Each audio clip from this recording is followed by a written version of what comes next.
बीजापुर में 1 तारीख को एक ऐसी घटना घटी जिसने पूरे देश को झकझोर कर रख दिया। कारण ये है कि जो चौथा स्तंभ माना जाता है पत्रकारों का, उस पर हमला हुआ। और अब तक केवल इसे कहा जाता था कि चौथे स्तंभ पे या लोकतंत्र पे हमला है, लेकिन वाकई में एक पत्रकार की हत्या कर दी गई है। इसके पहले हमेशा ये बात बोली जाती थी कि मार के नदी में लाश फेंक दिया जाएगा। वाकई में एक पत्रकार को बीजापुर में मार के उसकी लाश को सेप्टिक टैंक में डाल दिया गया। और वो पत्रकार हमारे साथी और अभिन्न अंग थे हमारे, मुकेश चंद्राकर। इस पर जांच शुरू हो गई है। और जैसा कि हमारे देश में एक नई प्रथा चली है कि आपके सारे अवैध काम तब तक जायज़ हैं जब तक आप कोई बड़ा अवैध काम नहीं करते या कोई बड़ी घटना को अंजाम नहीं देते। और जब आप कोई बड़ी घटना जिस पर पूरे देश में हल्ला मच जाए, ऐसी किसी घटना को अंजाम दे दें, तो आपके सारे अवैध कहानियाँ किससे सामने आ जाते हैं।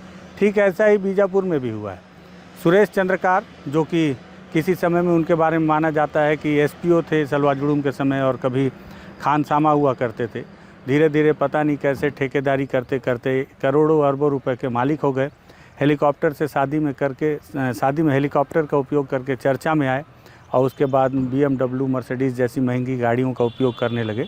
और इसी बीच हमारे साथी मुकेश चंद्रकार ने उनके खिलाफ़ एक खबर की, 120 करोड़ की एक सड़क जिस पर उन्होंने जमकर भ्रष्टाचार किया, वो सड़क जिसे जवानों के खून से सींचा जाता था।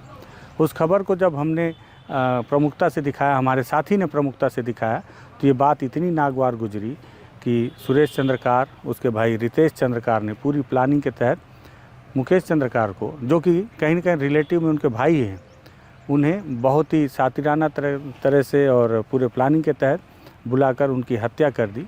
हत्या करने के बाद अब गिरफ्तारियों का दौर है और उनके अंतिम संस्कार की जो चल रही है नियम से जो पद्धति, वो सारी चीज़ें तो चल रही है।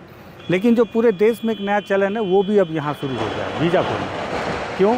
क्योंकि अब यहाँ भी बुलडोज़र चल रहा है। आइए आपको दिखाता हूँ। सबसे पहले ये अशफाक भाई, ये थोड़ा सा दिखा दें। ये पीछे में बुलडोज़र से तोड़ा गया है और ये बताया जा रहा है कि फॉरेस्ट लैंड है जिस पर सबसे छोटे से कोने में किसी समय में सुरेश चंद्रकार ने, इधर आ जाओ, जिसमें किसी समय में सुरेश चंद्रकार ने बहुत छोटे से हिस्से में यहाँ पर एक डंपिंग यार्ड जैसा बनाया हुआ था।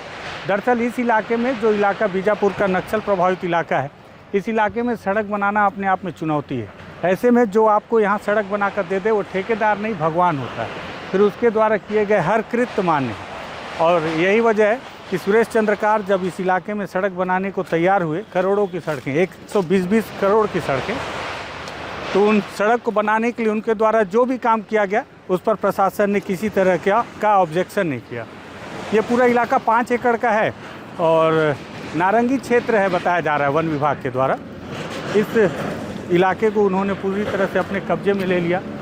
आप देख सकते हैं फेंसिंग तार से इसको बाउंड्री वॉल की गई है और ये पूरे सेट्स बनाए गए हैं। वो इलाका दूसरा है, वो भी अतिक्रमण का ही है बताते हैं, जहाँ पे हमारे प्रिय साथी मुकेश चंद्राकर की हत्या की इन निर्दयियों ने। और ये पूरा डंपिंग यार्ड जहाँ पे उनके वो सारी गाड़ियाँ उनकी हैं जो उस तरफ खड़ी हुई हैं और ये सारे सेट अतिक्रमण करके बनाए गए थे। और अब ये उन्हीं की गाड़ी भी है, उनकी गाड़ी से उनके बनाए हुए पूरे जो स्ट्रक्चर उसे नेस्तो नाबूद किया जा रहा है। एक बड़ा सवाल है, सरकार को सब पता है, विभाग को सब पता है, लेकिन कार्रवाई नहीं की जाती। एक वन विभाग के कर्मचारी ने बताया, जब मैंने उससे पूछा ऑफ द रिकॉर्ड, तो उसने बताया कि भैया आपको भी पता है, बहुत पैसे वाले लोग हैं, ऊपर तक पावर है, वो उनके हाथ डाले गए, इनकी सारी करतूतें मान। आप देख रहे हैं, अब ये बता रहे हैं अभी कि उनके बैंक के खाते को भी सीज कर दिया गया है, होल्ड किया गया है, जांच की जा रही है। 3 लोगों की अब तक, जब तक ये वीडियो शूट हो रहा है, रिकॉर्डिंग गिरफ्तारी हो चुकी है। और ये जो है पूरा 5 एसडीएम साहब यहाँ अभी खुद मौजूद हैं और फिलहाल वो बाइट देने से मना कर रहे हैं इस तरफ कोई भी वर्जन, लेकिन ये जो पूरा स्ट्रक्चर है इसे तोड़ा जा रहा है। पूरे देश का जो बुलडोजर चला जलाने की जो प्रथा है वो अब कहीं ना कहीं बीजापुर में भी शुरू हुई है। ये बुलडोज़र पहले क्यों नहीं चला, एक बड़ा सवाल है। इनके ऊपर, इन अतिक्रमणकारियों के ऊपर पहले क्यों नहीं कार्रवाई की गई, ये बड़ा सवाल है। इस सवाल का जवाब ये है कि जब आपके पास पैसा, पावर आता है तो सारे सत्ता में बैठे लोग